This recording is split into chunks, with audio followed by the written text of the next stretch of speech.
play really, really hard, and they execute your system, and that's what it's all about. Yes, sir. Trust. He's pretty big trust. Big trust, baby. Hey, yes, sir.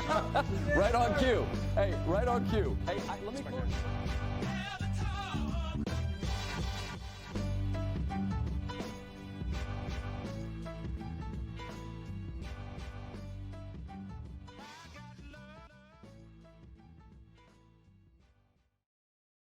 We're back on the Jumbo Set podcast. It is Tuesday night, November 12th, 8:18 p.m. My name is Jake Louque, joined by Spenny. We're presented, as always, by Jimmy's Famous Seafood and also by Black Eyed Susan Spices, who this weekend, this coming Saturday, November 16th, are going to be at the Nevermore Hot Sauce Festival at Peabody Heights Brewing in Baltimore, which is free to get in. You can try and buy samples from over 20 hot sauce and craft vendors from all over the country, featuring live music, one of the East Coast's best arcades, food from Fuzzy's Burgers, the local oyster, and Taharka Brothers ice cream. Festival exclusive hot sauce called Jepson's Paw Paw by Black Eyed Susan Spice Company. Those are our guys. Festival exclusive beer called Fire Extinguisher Pilsner by Peabody Heights Brewing. All info available at nevermorehot.com and on Instagram at nevermorehot. And you can also, of course, check out blackeyedspices.com. Get yourself some hot sauce. Little 10% rebate on us with the code EXIT52 in all caps. That is blackeyedspices.com. Gentle Spen, how we doing today, sir? Doing well. The days are growing shorter quickly as we get into the potential doldrum season, or the inevitable doldrum season, I should say.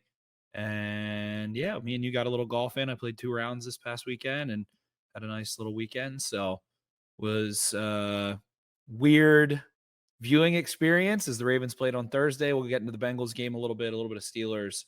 We'll do the preview for that game later this week. But the Chiefs finding the little bitch in the kicking unit, the field goal kicking unit, and running right through a mofo's face and blocking a kick there. Then the Steelers dragging Jaden Daniels down into the mud, and Jaden Daniels missed. I'm not going to lie. Jaden Daniels missed 5, 6, 7 throws. He made some really impressive ones too, but the Commanders had every chance to win that game. So it was not an optimal day.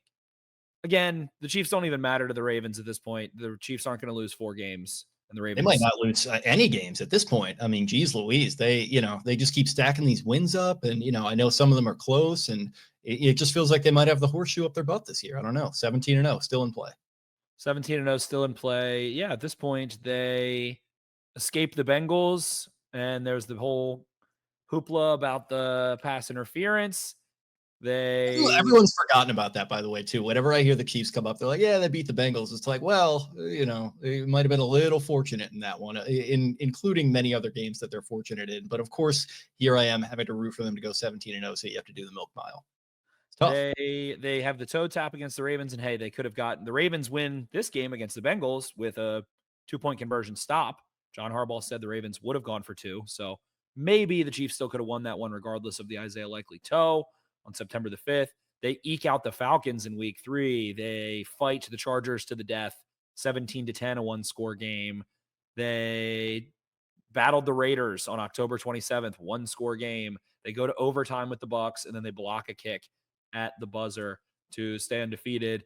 And your Pittsburgh Steelers, also I would say those are probably the 2 hottest teams in the AFC. Really, the only 2 good games I feel like on this past Sunday. I had the boys over. We threw back a couple brews. We were just playing some Liar's Dice. We had the games on in the background, and man, this Commanders game was really the only one that I was like dialed in on. And it ended, the ending was funny, and I love the Mr. Unlimited little dance that he was doing when they drew Johnny Newton offsides there. Heartbroken for my commies friends, and heartbroken for Ravens fans too, because they really could have used that one. Yeah, I thought the Lions-Texans was a really fun watch in an interesting way. Goff with 5 interceptions, 1 a Hail Mary, 2 kind of 50-50 to good plays, 2 really bad ones, and the Lions managed to overcome that. The Saints-Falcons was a close game as well. Falcons a good team. Saints, I'm stupid. I should have done the home team interim head coach week 1 bump Yeah. That, everybody's playing for their pride there. I took the Falcons in that one, put some. You happen to catch, and I know you're probably going to bet on them this coming week, because I'm sure you happen to catch Darren Rizzi's pregame or postgame comments about what he went through in the pregame leading up to that. Who? Darren Rizzi, the interim head coach of the New Orleans Oh, Saints. Rizzi. I thought wasn't sure you said Ravel for a second. The That was an interesting one. And then also the 49ers and Bucks was a crazy game. Baker was going ape That was a shit good at game the end too, of that yeah. game. Yeah, that was a good game. He was, man, he's having to play hero ball right now. They just have not a lot around him. And he did. He drove them down the field at the end of the game, stiff arming his buddy Nick Bosa. The famous flag rivalry of the planting of the flag that's continued on into the end. Big week for Nick Bosa. You'd think he'd be finishing those plays. You'd think he'd have a little more pep in his step. What are we doing? There was the meme that like Nick was like, "Who are you for?" And Baker was like, "Trump," and then he let him go. Yeah, lets him go. Yeah, no, Yeah, that was a good one. And of course, Dan Carlson on a bye. Who do I pick up for my kicker? Jake Moody. Tough week for your boy in fantasy. Tough week. I scored like 38 points in one of my leagues. Weird week overall. But yeah, I don't know. There's some whole. It's like it's the middle of the season. There's 4 teams on buys. Teams are beat up, waiting for their buys. There was a couple okay matchups. Whatever. It was a shitty week in the NFL. It's some whole debate going on online about it, about quality of play in the NFL. It's like we do this every single year, and you love it, and you gobble it up. You gluttons. You guys shove it down your throats. You pour caramel and hot fudge on it, and you order your pizzas, and you drink your beers, and you place your parlays, and you set your fantasy lineups, and then you watch it, and you love it, and you're going to keep doing it. Just accept it. Doesn't usually last this long, though. I will say that we usually get these conversations like out of the way after the first month, when everyone's had their quote unquote second preseason or their real preseason, whatever you want to call it. This is lasting. It's lasting a little long this year, and I think it's just because teams aren't blowing other teams out of the water offensively. With the exception of like the Ravens and the Bengals to an extent, obviously. And I mean, that game also was pretty cool. The game last night was somewhat interesting. I mean, to the end, but then there's the thing about the refs, and like, yeah, the refs suck, but what is the big, is there a big thing going on with the refs this year? Is there some big topic? Like, do we not remember when what is a catch was an issue? The Des Bryant fiasco. Do we have any recollection of any of those things? Any of the, like, think about the tuck rule. Think about what is a catch. There's nothing crazy going on. There's nothing crazy going on with NFL referees this year. Yes. Does your favorite team lose? Do the Ravens lose because the refs stink? Yes. Like, you know why they're never gonna go to like robot refs, and I hope they don't go to robot umps in baseball, is because that shit just adds so much drama and it makes it so much more fun. And they'll never admit this. It's a neutral villain.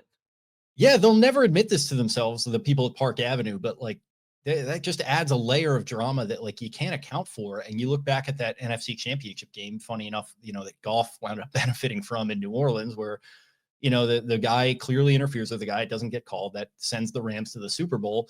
We spend an entire offseason litigating what is pass interference. We make it reviewable for a year. That's a whole storylining drama. You take that away, and now we're going to go back to that. We're going to go back to square one. It's just going to be more drama, more storylines, and as infuriating as it can be, it's kind of fun too. I enjoy the human element of refs and umpires. You put it really well there. It's a neutral villain. Everyone can be mad at them, and different teams get mad at them at different weeks for different reasons. Just it's an element of the game that's just very nebulous and very interesting to me. It'll always be this way. They could have changed it long ago, but I'm satisfied with the NFL product this year. I've enjoyed watching it. I think there's parity, there's interesting storylines. I think the Chargers are fun. I think the Commanders are fun, and the Eagles and Nick Sirianni's hubris and his ego, and them like fighting through that while Jerry Jones is melting down about the sun. And I don't know. There's a lot going on in the NFL, even at just a surface level. I don't know that there's any sort of, this is what I've been screaming into the void to the 2,000, 3,000, 5,000 people that listen to this podcast. The game is cyclical. There's no changes. There's no hot new thing. What is the hot new thing in the NFL? Running the football is the hot new thing. Like, that's what's happening this year. There's a lot of good running backs pounding the fucking rock. So maybe that's why it feels boring to some people. There's not some hot button issue. There's no rule change. There's no new, the RPO, the the split, like they were trying to do the split safety. That was like they meaning like the national media, ban the split safety. Yeah, but then defenses are fucking people up again. Like they're the 12-7 Jaguars game, the Goff throwing 5 picks. Like defense is kind of back. Kickers kind of suck. It is not the year of the kicker. I feel like kickers, one Justin Tucker included, kind of suck. So yeah, there's some slot being played. Yeah, I think they were buoyed storyline wise down the stretch last season with Houston and Stroud playing as well as he did. We're getting a little bit of that from Jaden. It's not quite to that level, I don't think, but he loses this week and maybe isn't quite up to that, statistical par. And then you had Flacco in Cleveland. We don't really have anything like that going on right now either. So it's kind of just a lot of familiar. Still almost a half a season left though. Flacco was 6 games. Yeah, no, you're right. This will be right around that time. And it's just one of those things where it's a lot of familiar faces. And man, I was listening to some podcasts after that Thursday night, Ravens Bengals game, and just a lot of belly aching about the fact that the Ravens won that game. And that annoys me as a Ravens fan, but it's also like, you kind of understand where people are coming from. Cause it's like, well, Lamar's just going to win the MVP again. Well, we've seen that before. What's he going to do in the playoffs? And like, that infuriates me to no end. But at the same time, intellectually, I kind of understand where they're coming from. People are trying to wish cast Burrow and the Bengals, back into the race here. And honestly, they're not even out of the race. Like they could go 9-8 and maybe even make the playoffs with the way. I think the Bengals, when I looked earlier this week on FanDuel, were plus 120 to make the playoffs. And I'm going to say November 12th, they make the playoffs. They will make the playoffs. They play the Broncos in week 17. Those are the 2 teams that will be vying for, injuries permitting, will be vying for the 7th seed in the AFC. The Bengals will make the playoffs. They will beat the Broncos, I believe, at home. And then they play the Steelers week 18, who may be jockeying for position still. The Bengals will be fighting for their lives. I think the Bengals are improving as the season goes on. They didn't have T. Higgins. They didn't have Orlando Brown in this game. And this game was insane. That's what I don't even get. What do you want? Do you want a bunch of touchdowns and scoring? Because Lamar Jackson and Joe Burrow have thrown 17 touchdowns against each other this year. How is that not exciting? If you're one of those people that's like, oh, this is a boring product, you're watching 2 quarterbacks dismantle each other's defenses in a division twice in this season. And it's early November when they did this. It's insane. There's 5 really good quarterbacks, like really, really good quarterbacks right now. So I don't understand that the NFL is not an entertaining product. You can sell me on the conversation that the NFL has some WWE to it. You can absolutely sell me on that it's a little more for entertainment than it is like, the football you grew up playing on, Monday after school and then Friday night lights. You can definitely sell me on that. But yeah, I mean, it's been going in that direction for the past like 30 years, but yeah, I take it. Exactly. Like if you want to sell me that they look at what Vince McMahon did, I can get into that big time with you and everything they've done to propel this into the greatest show on earth. And why are they not? Everybody wants money. That's our society. So you have some theories about things going on behind the scenes too. I know you've been inching in the direction that the NFL is rigged a little bit. You've been kind of soft launching that take a little bit. I kind of want. I haven't really been soft launching. There's definitely forces at play. There's too much money in it for it not to be influenced. We've seen refs get caught in the NBA with money from making influence. I think there's a lot of ride into the sunset stories. I think there's a lot of things that the NFL wants. I think that you can beat that. I think that you can rise and overcome that by beating the shit out of a team. But sometimes do you need to overcome the refs? Yeah. How much do you think? I'm not getting into I'm not one of those people who's like, oh, the players all sign an NDA and they're just practicing the script during that whole thing. No, not at all whatsoever. That would be unbelievable. Like people that are like, oh, the NBA, like the players, like they think they're so good that they can like make and miss every single shot if they want to, basically. Not that at all, but is there outside influence? Are there things that the league would like to see happen? Yeah. Maybe it's that they want Mahomes to three-peat. Maybe. How much in the brown paper envelope did Sean Hockley collect for doing that calling German last week? Well, his father did it in Mexico in 2002, made a call in Spanish, and then Sean does it. Ed did it in, I think it was 2002 in Mexico City, if I recall correctly, and was like, that's just how can you not be romantic about sports? Fathers passing the torches to sons, but of course they're wearing the zebra stripes and talking in different languages in different countries. What a sport that we're dealing with here. Both poorly pronouncing foreign languages while on TRT. They're really, you might not even need to replace it at this point with Sean. I think he's fully cycled up, ready to bust out of that shirt. It is. And I think that there is you mentioned the human element to it, and that's pretty much the plays that I clipped.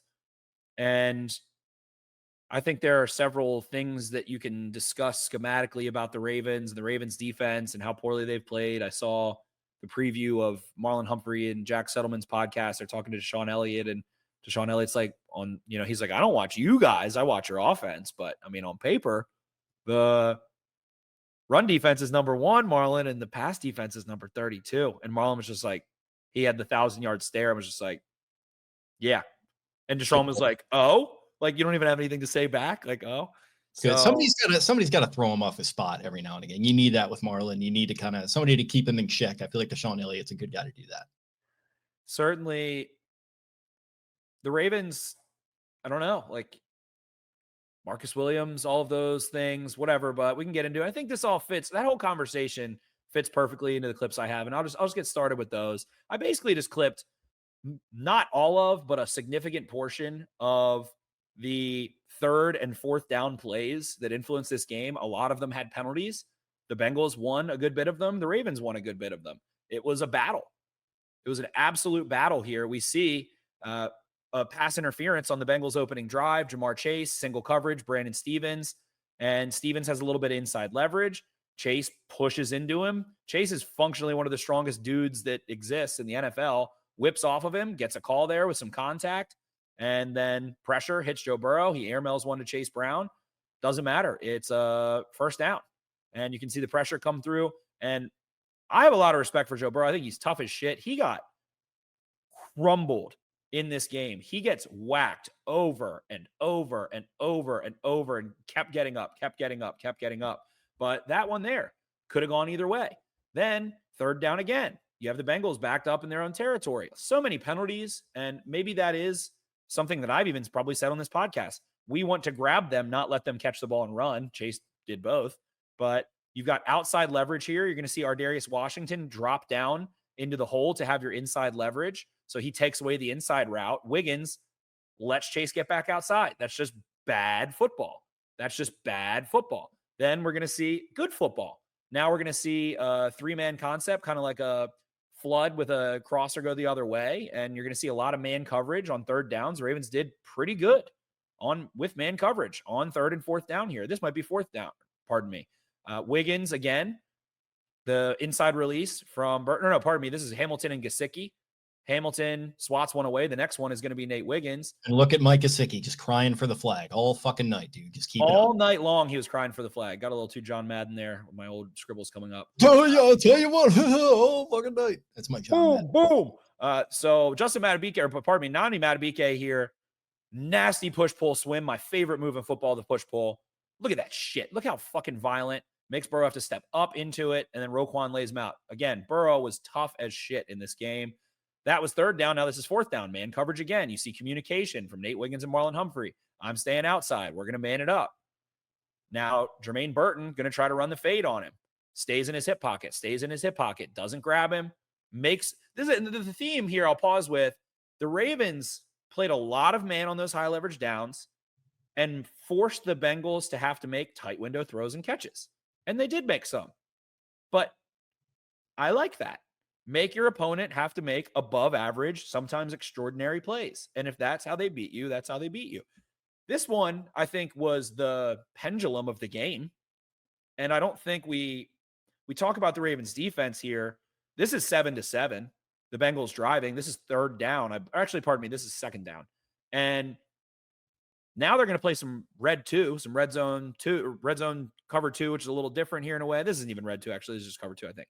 But we see Stevens not take the cheese of Jamar Chase because they want to run the sail route to Gesicki. And this was probably out of bounds. Yeah, he probably was not in. I think that was honestly a good call. But love the eyes of Stevens. What do people say? Getting his head around. Well, he plays zone here. We saw him get fooled, right? And it wasn't really exactly the same against the Bucs, right? When here's another one. I want to pause this, though. I want to go back. We saw him get fooled against the Bucs, right? Didn't get enough depth because of the running back. Well, here he said, fuck that. I've got help underneath. So he let Trenton Simpson take care of the underneath threat and got enough depth and prevented the death. Like, kill me with a 5-yard catch. Don't kill me with a touchdown. So I thought this was an incredible play. And it was 7-7 at this point. Yeah, that's what you're And asking it's a for from return. Stevens. That's what we've been asking for with Stevens too. It would have been nice if he had hauled that in, but what have we been asking I mean, for? he did. He just fucking barely. He did. Well, yeah, he did, but he didn't get both feet down. You know what I'm saying? And the point Yeah. being that it's just play the ball, stick with your man one, I was going to try to do the first do no harm there, but I forgot the first part of first do no harm. Shout out to Hippocrates. But just get your head around and play the ball. And he did that one almost to perfection, but it's just about exactly what you need from him. Just do more of that. And I know he's playing against the tight end, but Gesicki's just a big slot. He doesn't block. So Well, it was good eyes. It was good eyes, getting vision to the quarterback and getting depth and making a break on the ball and making a play on the ball. Even if he did, he didn't pick it. And that's why this sucks. And I really do think Trenton Simpson has been bad in like hooks. I think he's been good against the run. I think he's been good in the seldom times he's asked to play man coverage. But right here, what we're going to see is Brandon Stevens on the outside has outside leverage. Where is Brandon Stevens? Where can Brandon Stevens not lose? Here, this is the ensuing play. Can't lose outside because he has safety help inside and is supposed to have linebacker help inside. We're going to see Odafe Owe, the weak side outside linebacker there. He's going to cover the back. So that means Simpson is supposed to help Brandon Stevens inside. The back is covered by Owe. And Simpson just runs away from it.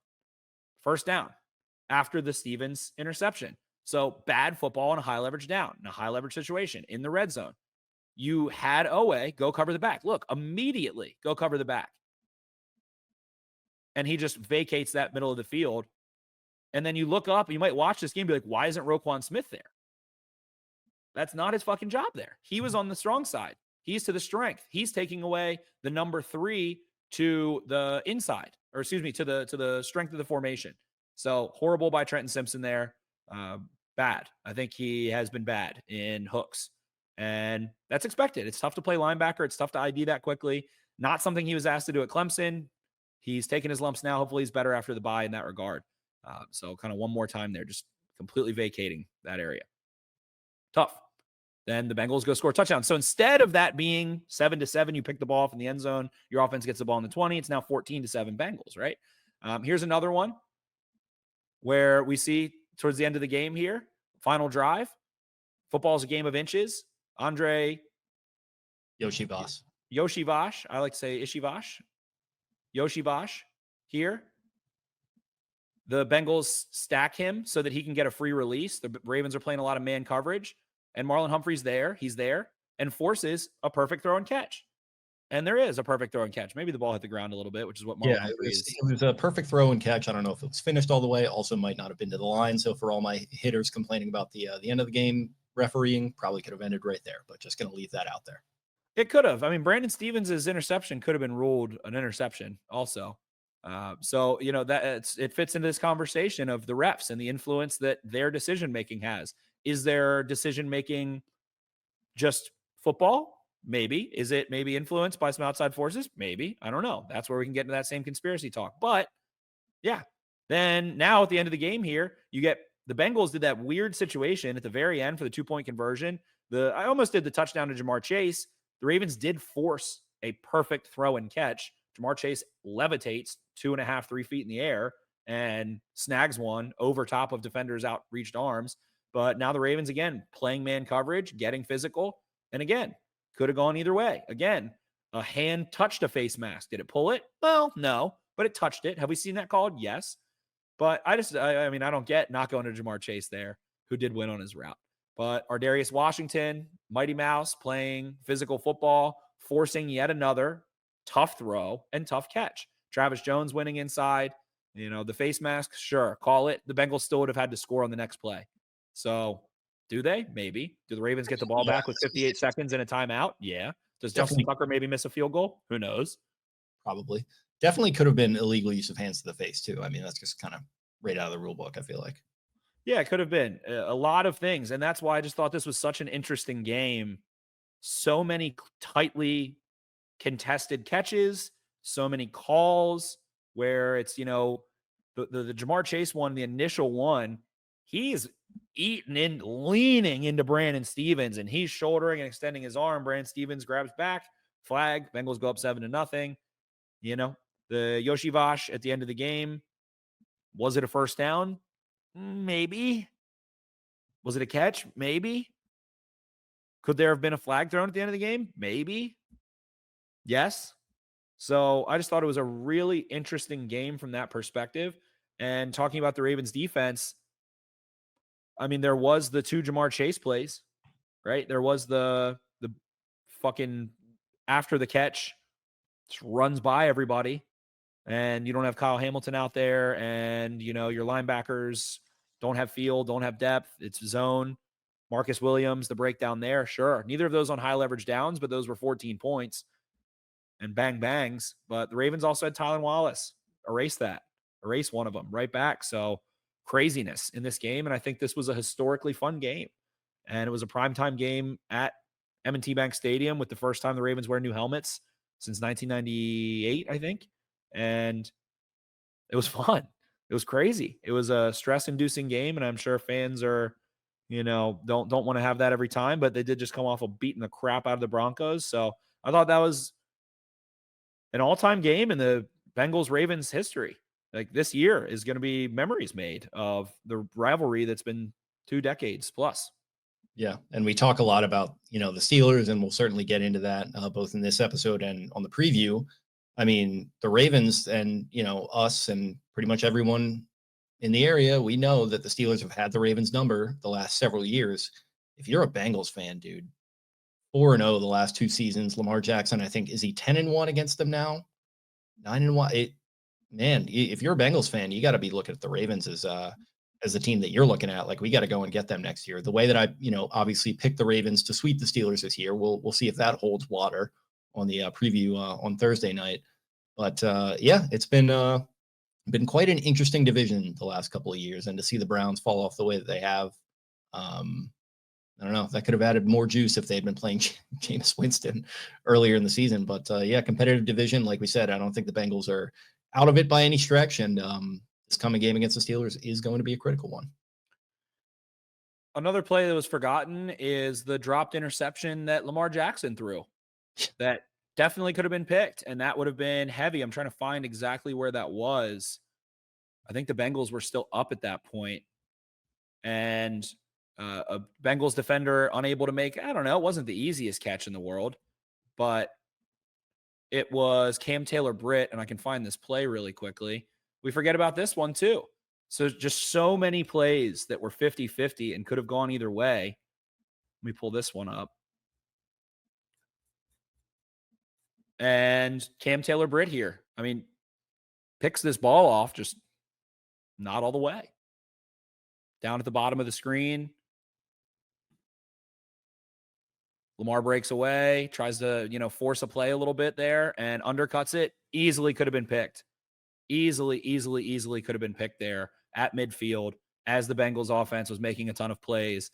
So, Burrow gets away with a pick in the end zone. Lamar gets away with this one, which was spectacular. Breaks the pocket, breaks out of that, makes everybody, look silly, flings this ball up a little soft off his back foot. Cam Taylor-Britt breaks under it, doesn't get it. And at that point in the game, it was, let's see here. I believe it was tied up at the time. It was tied up. Yep. That was fourth quarter, turning the ball over with 5 minutes left. Very bad. Very bad. Yeah. No, that was one where I was like, yeah, they got maybe a little lucky in the last one. This is kind of water finding its level, but yeah, Taylor-Britt not able to haul it in. Ravens, and again, that's, a couple of years ago, and maybe in the playoffs sometimes you think Lamar Jackson makes a mistake, gets a little flustered, lets it get to his head, but no, it was just surgical precision down the field from there. The Bateman touchdown capping off that drive, and obviously it didn't totally take the wind out of the Bengals' sails, but yeah, you make them drive the length of the field and have to go for the 2-pointer there for the potential win. Yeah, a crucial drop there for the Bengals, and I think that's kind of the difference in these two teams. I think they're kind of similar on balance, but the Ravens defense has been much better against the run. I think the Ravens defense probably tackles a little bit better. I mean, you look at that Geno Stone angle that he took on Tylan Wallace, just completely gives up on the play for pretty much no reason, and the Ravens get a touchdown out of nowhere on that. I feel like the Ravens obviously have had their issues through the air, but again, fundamentals against the run, tackling a little bit, they're just a little bit more seasoned than the Bengals defense, and I think that's proved the difference. I don't know that they're a whole lot better necessarily, But it's just, again, it's the little things. And, these players are got a lot of well-played players on this defense. They've been playing together for a couple of years now, and they at least have that going for them. They do. And Lamar Jackson currently leading the NFL in touchdown passes, touchdown percentage, yards per attempt, quarterback rating, QBR, net yards per attempt, average net yards per attempt, and has a negative EPA rushing the football. Like, hasn't really been trying too hard to run the ball lately. So he is on pace now for, what was it, 40? Where do I have it? He was on pace for, I believe it was 43 touchdowns, 3 interceptions, and 4,500 yards passing with a 69% completion percentage. Out of this world. Just out of this world. They've come back multiple times. What is there to say other than he is one of the greatest passers of all time? I truly feel that what he's done over the last couple years, last 3-4 years, when you go look at the best stretches quarterback rating wise of 6 games and 8 games, Lamar Jackson's on there 4 times each. So the other names on there, Tom Brady, Peyton Manning, and once Aaron Rodgers. Lamar Jackson's on there 3 times. Yeah, evolving the mobility to throw to kind of turning him into a juiced up version of like a prime Russell Wilson where, yeah, he still runs a decent bit, but it's a lot of running to throw and also using his legs to set up the throw. You think about that Aguilar touchdown where they boot him out to the right. They make it look like it's going to be that buck sweep or QB power to the right, and Aguilar is just wide open in the end zone. That's just kind of using his ability, using the Ravens' tendencies, using what the defense thinks you're going to do against them. And then obviously the Bateman touchdown where he's scrambling to his left, hits the J. Thankfully, it didn't turn into a Nick Young situation. Shout out to my guy Swaggy P because he did hold the finish there, and Bateman pulled the touchdown in. But yeah, there's been a lot of plays, even over the last couple of years, where he escapes against the Jaguars last year. Fires one up there to Likely, who hauls it in. You think about him escaping against Hubbard earlier this year, firing up to Likely in the end zone, touchdown. It's certainly in a different way than what you would think of as a historic passer, but if he keeps on this trajectory, he'll kind of reinvent the way that young guys are thinking about the quarterback position. And you don't necessarily want them trying to do the things that he can do, but using your legs, using kind of the scramble fire drill to set up the pass. It's something that guys like Russell Wilson and Andrew Luck to an extent, and RG3 back in that 2012 draft, they were, sort of on the cutting edge of. And I think we're really starting to see that bleed through. Mahomes has obviously been doing it for a while, Josh Allen, and even Burrow to an extent. All these guys can move around a little bit. Jalen Hurts playing really good football. Kyler Murray playing really good football. Justin Herbert running the ball, throwing the ball like crazy out of the pocket. The future is now, old man. And it makes me think of what you're talking about with people complaining about the quality of play. I also hear another complaint that, we just don't have quarterbacks like we used to with Drew Brees and Peyton and Tom Brady. When they were on their primes, they were just throwing the ball all over the place. Well, yeah, that was fun. But like when I played Madden, I always went for the mobile quarterback because I like to run around a little bit and kind of have that dynamic element and, scramble drills and piss off my friends, picking up 3rd down and longs because I was running around and I threw a guy open. This is kind of the stuff that I like to watch. So for the people that are complaining about the quality of football, maybe you're just, maybe you're looking at it the wrong way. I mean, it's the whole Stabby thing. You want a pocket passer, Joe Flacco. I don't want that. Wait, like who are the great pocket passers right now? Burrow definitely, but again, I mean, a seed is a seed. Throwing a dot is a dot. If you do it on the run, if you do it from the pocket, that's fun to watch. Pretty long balls are fun to watch. Chicks dig scars. Glory fades. Heroes last forever. Exactly. Shane Falco. And maybe heroes are being made here, throughout the season. And yeah, an interesting clip that I enjoyed from Arthur Mollett, former Steeler, circulating the locker room today. I'll pull that up. Should be able to hear it here. Should be able to hear it. Can we not hear it? I can.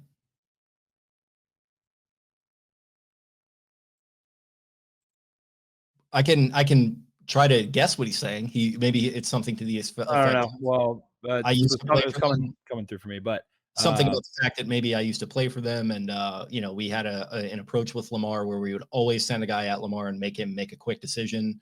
And Lamar can throw it better than he used to be able to when I was there, but I haven't been there in a couple of years. It was something to that effect. He said that he basically said they're gonna crash the running back, have someone crash Lamar, make him make a quick decision, see if he can make a guy miss. That's just not that big a part of what the Ravens do anymore, is the thing. Like, it's not the main thing. The main thing is that they do everything. So, sure, defend the option. Alex Highsmith will be missing this one. Kyle Hamilton missed practice today. Isaiah Likely missed practice today. Those would be 3 really big losses for those 2 teams. Highsmith, one of the probably 5 best Steelers players, I would say, in terms of impact that he has on football games. TJ Watt, Alex Highsmith, probably their quarterback, George Pickens, Minka Fitzpatrick, Cam Hayward, Alex Highsmith. I think those are the core group there. Kyle Hamilton, probably the best defender the Ravens have this year. So, yeah, Ravens get long rest. Lamar Jackson has played them 4 times to this point, I think, out of a possible – I mean, Lamar didn't start for the first time until they had already played the Steelers once, if I'm not mistaken. That was back the, in 2018, 9:30. Yeah.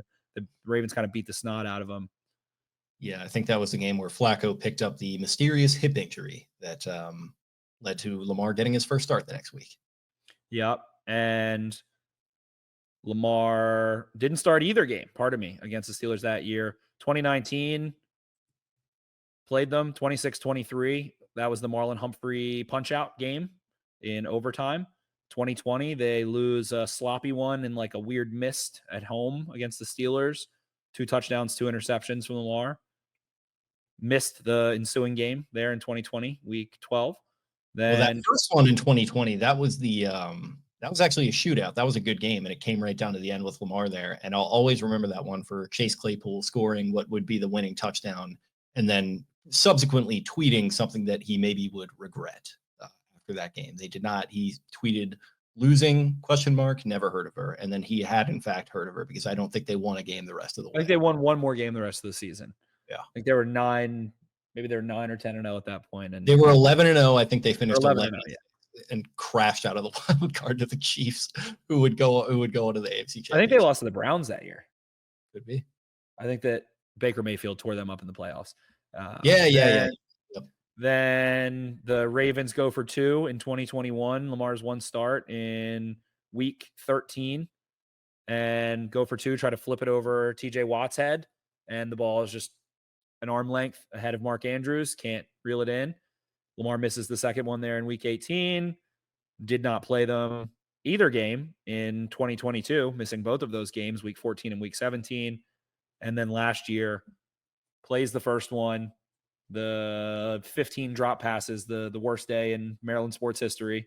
The Orioles get clobbered in the wild card, and the Ravens just piss down their leg against the Steelers. Mix a Terps loss in there too. Just an all-time great weekend here in the land of pleasant living. I watched that game at Pickles and then went over to Camden Yards and watched the Orioles lose in the wild card or in the divisional round. Pardon me. That was terrible. So Lamar at this point has missed 2019 week 17, 2020 week 12, 2022 week 18, both games week 14 and 17 of 2022, and then week 18 of 2023.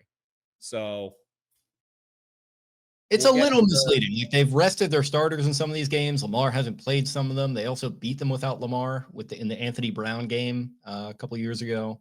A little misleading that the Steelers have the Ravens number, but you know what? The results are results. Like, you gotta Brown game. What a Ravens legend.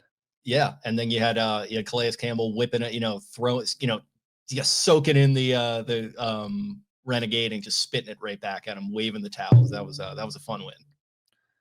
That was a fun win. Got me all excited. I'm knocking my microphone around. Anthony Brown 3 for 5, 16 yards in that game. Some great handoffs though. They had to salt that thing away with Gus. I remember there was a critical 3rd and 2 or something there. He pounded the rock with Gus. I was flying high after that one. Ran for 188 yards in that game on 30 carries. That was J.K. Dobbins with the you talk about the one-arm man. He might have been the one-legged man in that one. He almost busted a touchdown, just dragging his leg behind him, just fully upright leg, and just could not convert the touchdown. Ravens get to 9-4 in that game, December 11th. So a lot of history between the Ravens and Steelers, but not a lot between Lamar and the Steelers at this point. So we'll see Russell Wilson for the first time as a Steeler. Lamar has played them once since 2021. That feels weird to say. That feels dirty to say.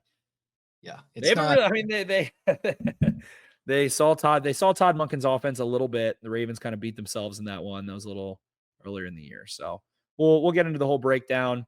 We are doing the ongoing Steelers tickets. Comment on any video in the month of November with the hashtag November. Make sure to be subscribed to the Exit 52 YouTube. It's our November to Remember special. November to remember. November to remember. Comment a score prediction, hashtag November, any video that we post in the month of November on this YouTube channel, and you will be entered to win 2 free tickets to the Steelers at Ravens December 21st. And that game will likely decide the division. I will say that. That'll be my early prediction. The division winner will be not fully crowned that day, but whoever does win that game wins the division. This game will too, to an extent. I mean, there will be another chance at him, obviously, as you're hinting at. But like, they gotta come out on fire in this game and really play well, if not win. I love Mike Tomlin as a guy. I would play for him any day of the week. I am getting so tired of Mike Tomlin having these awesome sound bites, doing a great job at the press conferences, always having something funny to say. Loved his comments on Lamar Jackson, not comparing people, not comparing him to Jaden Daniels. That was nice. But the burn the house down and all this kind of stuff, just getting tired of it. I don't need any more quippy, happy, pep in his step Mike Tomlin coming up and dropping some truth bombs all over the Ravens because they pissed down their own legs and couldn't take care of their business. The Ravens have been the better team since the Steelers all this time. It's time to start acting like it. And ironically, now they might not be the better team. Steelers are a really good team this year, for once. I know you're fired up. Don't sit there and I don't care. I literally don't care. Like, catch the football. Don't turn the ball over. Don't do dumb shit. Don't jump off sides. Don't throw panicked interceptions. Like, the Steelers are the Ravens' daddies until proven otherwise. Now, they haven't really seen Lamar in years, as I just said, and Lamar is playing historically good football. So let's prove it otherwise. Like, well, I mean, there are jersey matchups. Ryan Mountcastle does murder the Blue Jays here and in Toronto. I don't know why. I can't explain that. The Steelers have played pretty well against Lamar Jackson. I don't know why. I can't explain that. But like I said, haven't played him much. That's the analysis for now. But that's going to be what it is. Like, they fooled me. It's fool me once, shame on you. They fooled me 10 times in a row. Like, the Steelers are not that good. They're not that good. And the Steelers will probably beat the Ravens on Sunday somehow, some way. They're not. They drag you into the mud. Teams do dumb shit against them. I won't get started on the referees, but on third down, things tend to go the Steelers' way a little bit. They'll score some weird spell. They'll block a kick. They'll do some special teams witchcraft. I don't know. I have nothing left to say about the Steelers on this podcast. We've talked about them obviously for years now, and just show me that you can beat them. It's got to be on the forefront of their mind. John Harbaugh's getting questioned about, like, oh, the Steelers have played better, and he's like, yeah, they have, but we don't really care. Like, new game. Inside of the building that they fucking hate it.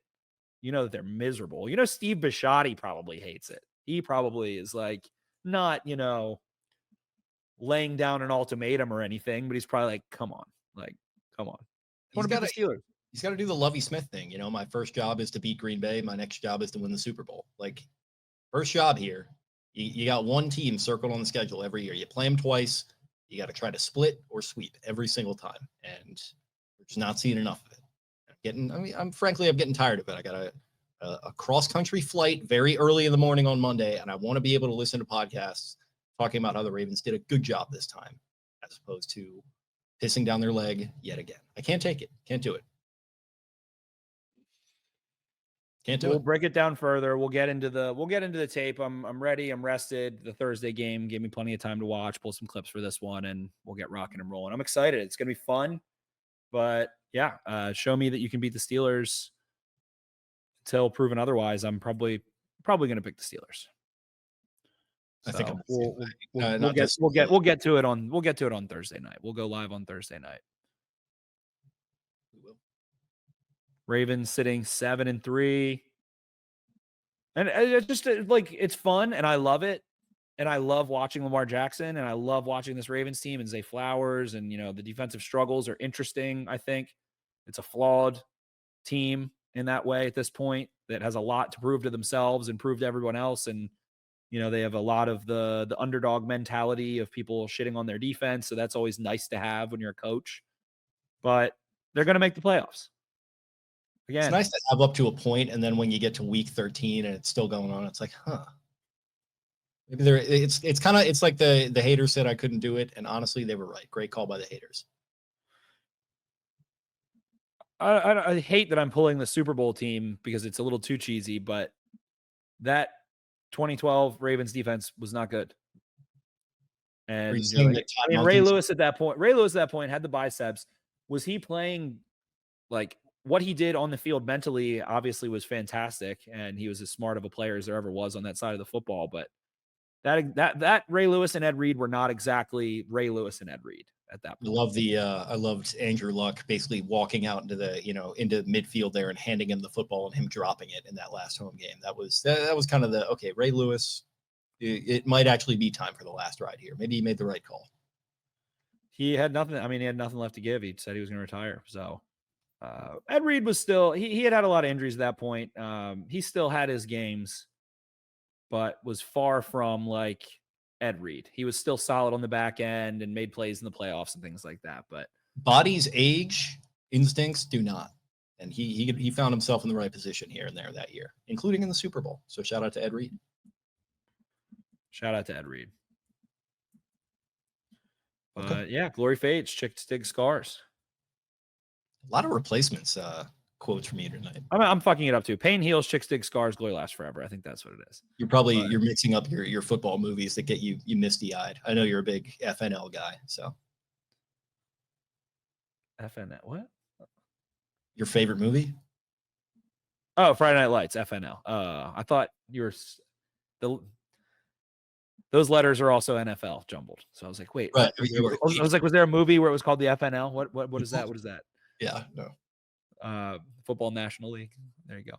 But yeah, I think that about does it. We'll get the full breakdown going Thursday night. A little more of a low T episode, I suppose, with this game not just being played and the Ravens win. And yeah, like we said, 7-3, a lot better than 6-4. A lot better than 6-4. And it just sounds better. It feels better. And you know it would be a lot. You know what's way better than 7-4? 8-3. It would be. It certainly would be. I'm breaking my own rule by saying this is the last week you could do it. I'm going to extend it by 1 week. I'm going to say it one more time. 8-3, a lot better than 7-4, which we'll get into. That's what we said. That's what I said last week, though. You're right. I said this is the last week where it's like, 7-4, things could fall apart. 8-3, you're good. You're good. You're going to the playoffs. Okay. 7-4, things theoretically could fall apart. Well, that is their charge then, to get to 8-3, and we will discuss that on Thursday night on the preview. Thank you all for hanging with us on today's Jumbo Set. We appreciate you all very much. If you liked what you heard and you're not already subscribed, please do so. Drop a comment in the video predicting a score for a November game for a chance to win tickets to the Steelers reverse fixture when they come to M&T Bank Stadium next month. Follow us on social media at X52 Podcast on X and on Instagram. I am at Jake Louque. That's Louque. Spenny is at Ravens 4 Dummies. That is the number 4 in the middle. Ryan is at Barstool Banks. Need to get him. We probably got to get him in the mix on the preview episode. I need a good Brian hate week here. He's just been a little, kind of, the hate has been a little subdued. I think he's kind of, you never know what's going on with him sometimes when he goes quiet. And really the truth is that he's just bottling it up, and we need to find some nice sweet release for him. So that's at Barstool Banks, Taylor at Taylor Smythe 10, Eric at EDI TTI 22. Shout out to Jimmy's Famous Seafood, Black Eyed Susan Spices. Shout out to Fed Thrill Sunglasses, Clipper City Barber Company, all our buddies there. Shout out to you, the listener. We'll talk to you guys again tomorrow night. See you. Arrivederci.